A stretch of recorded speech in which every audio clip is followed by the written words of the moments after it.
Hey there, Hofstra fans. Welcome to this week's edition of the WB Mason Coaches Report right here on GoHofstra.com. Mike Sullivan, pleased to be joined by head coach of the Hofstra Pride Field hockey team, Angelis. Coach, how are you doing today? Doing well, Mike.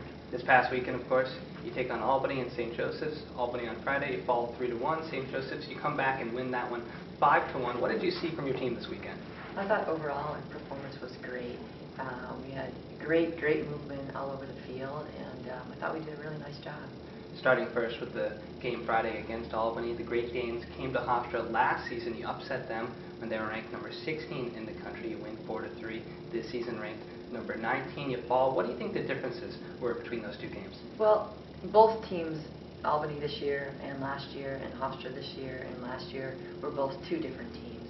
And so it's a little bit difficult to compare the games.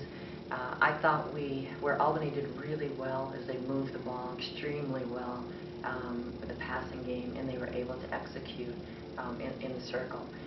We struggled a little bit with our execution inside the circle and our patience overall on the field. When we play a team of that caliber, we must be patient, we must be confident. And it is a little bit different game, and it took us a while to adjust. And I think at that point when we began adjusting, it was a little bit too late. And then you look at that game defensively, you allow 14 shots opposed to 6 by your offense. Was that something where maybe the Albany offense was playing really well, or do you think your defense can improve? Well, two things, absolutely. I mean, our defense does have to improve. We have to be much more patient, and we cannot let them get that many shots off, and we can't give up that many corners. At the same time, I do want to credit Albany. I thought they were extremely dangerous inside the attacking third. Lots of poise that their players had in the attacking midfield and on the attack line. So I will credit how they performed and executed inside the attacking third. Defensively, is there anything specific that you can do as a coach to work on maybe this week in practice to prevent allowing those penalty corners or prevent having as many shots go off? Well, it happens all over the field. It's not just the back line. I mean, overall, we really do have to work on our transition game, and that is not really from the backfield. It's all over the field. So when we lose the ball, we are now on defense, but our transition game has to get sharper, and I think we struggled with that in Albany. I think even at times we struggled at St. Joe's. We did a lot of movement in the midfield. We had a lot of substitutions, trying to get players to make that adjustment quicker than we were doing. So, Caitlin Turturro in the cage had 6 saves against Albany. Can you talk about not only how she did against the Great Danes, but this season, how she's done to the first 4 games? So overall, I think she's had a fantastic start, and she's continuing to develop and get more confident the more minutes that she has in every match. And that's great to see, because every day she wants to improve, she wants to get better. She is the last person to ever be complacent, and that really makes her such a coachable player. And I think because of that, she's going to continue to develop her game. Moving on now, last Sunday against St. Joseph's, you win that one 5-1 offensively. What was the difference between the Albany game and the St. Joseph games in terms of the goals you were able to produce? Well, I think number one, Albany was our first road trip game. When we've been at home for 3.5 weeks, I think it is an adjustment to play away from home, and I definitely think that our preparation for Albany wasn't as strong as it was from St. Joe's, and we came in extremely prepared. Although they did score first, it was a little bit of a shocker because we had so much ball possession and so many opportunities in the attacking third, and that was just a very clear example of the transition game, and that we got shocked. So meaning you're on attack for so long, and all of a sudden they get a break and they're able to get the ball all the way down and get a shot off that quickly. It was something that we needed to make an adjustment in our transition game, and we did do that over the course of the match. Janelle Boileau, of course, recording her first career hat trick, 6 goals already through 4 games, a preseason All-CAA selection to begin this year only as a sophomore. Can you describe her play, especially considering the added pressure this season? I think with Janelle, for her, she wants to improve and get better every day. And last spring, this isn't just coming here in the fall. I mean, she had a dynamite spring. She worked extremely hard on her skill set, extremely hard in the weight room with our strength coach, Allison Bradshaw. And that is a collaborative effort. And she came in very fit and prepared with a lot of confidence. So it's not a shocker in that respect. Also, her mentality is just phenomenal, and it's one thing to know that she has great skill and that she has amazing speed, but her mentality to always want to get better, and the pressure she puts on herself is always about what she can do. If something wasn't executed, it's not what a teammate didn't do for her, it's what she can do to help the team out, what she can do to get better, and I think that just makes her such a a dynamite player. Is that's how she is. I mean, her mentality is very strong, and I think that she's got loads of potential even where she is right now. Those teammates that she's playing with this year as part of that forward unit, you look at Lauren Del Valle and Holly Andrews in the middle, who moves up into more of an attacking role this season. How have those two players played and gelled with Janelle up front?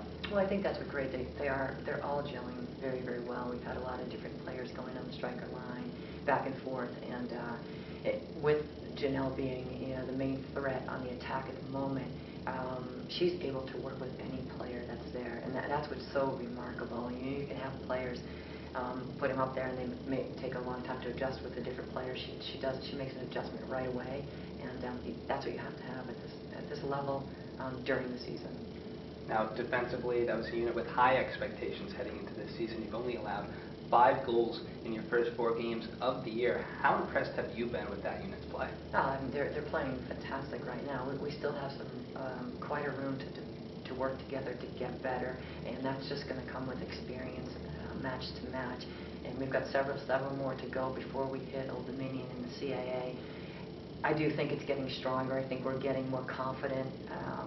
And this was a huge rebound from Albany. The St. Joe's game is a huge rebound for us, and that just goes to show how resilient we are. And they are the core of this program. And when their confidence is on as a group and as a unit, we're very, very powerful, and that's something we need to focus on, continuing that. That's a unit also that is very versatile with Chrissy and Lane, Melissa McCarthy, and Cody Nyland, who can play different positions all over the field. What does that do for you as a coach, standing on the sidelines, just in terms of maybe in-game adjustments, that you can maybe move players around on the field and change the course of the game? Well, versatility, probably in any sport, but certainly in the game of hockey, is the #1 most valuable element that you can have as a hockey player. And I gave this example before earlier, but it's just like the national team and our Olympic team. You have a 3-time All-American and Broderick player coming out of the college ranks, and they go to the national team. They've been a striker their whole collegiate career, and all of a sudden they're in the back position. A minute later, they're in the midfield position. That is versatility of an elite athlete, and it becomes a mentality. And right now, we have versatility. We have versatility that is technically sound, tactically sound, but more importantly, mentally. So when they're in a different position on the field, they can make an amazing adjustment. And that is the caliber player that we have in the versatility. And that's something that gives us a lot of depth because of it. This weekend, you take on Yale Saturday, Rider Sunday at home. Can you talk about what you're expecting in terms of challenges from those two teams? Well, the first challenge with Yale is that we've had them on schedule for several years, and we have not won. So I think for us, it is real important that, one, that we focus on our game where we're at right now, but I know that we really do want to have a great showing up in New Haven, and every year this becomes one of those formidable opponents, and it's a rivalry, and it's like, we need to get this one. We are capable of beating Yale. We're definitely capable. They are very, very good. They're coming off Ivy League champions last year. They've retooled some players and brought in. And they have a nice group returning, so they're going to be a very, very good and strong match for us. We will have to play our best game. We're going to have to come with a lot of confidence, just like we did against St. Joe's. Having Rider at home this weekend, it is a back-to-back game for us, so that's going to be something where we're going to have to see where our players are recovering back-to-back. I hope they've used this day off to recover, which we had yesterday, and to see where they're at and can we play back-to-back. So this is going to be a challenge for us in that situation. Finally, Coach, one more question here before we let you go. You're 3-1 to start the season, a pretty good start, but this week in practice and moving forward, what do you think you can improve on the most? I think most importantly it's our transition game, and that's the counterattack and also being able to go right on the defense once we turn the ball over.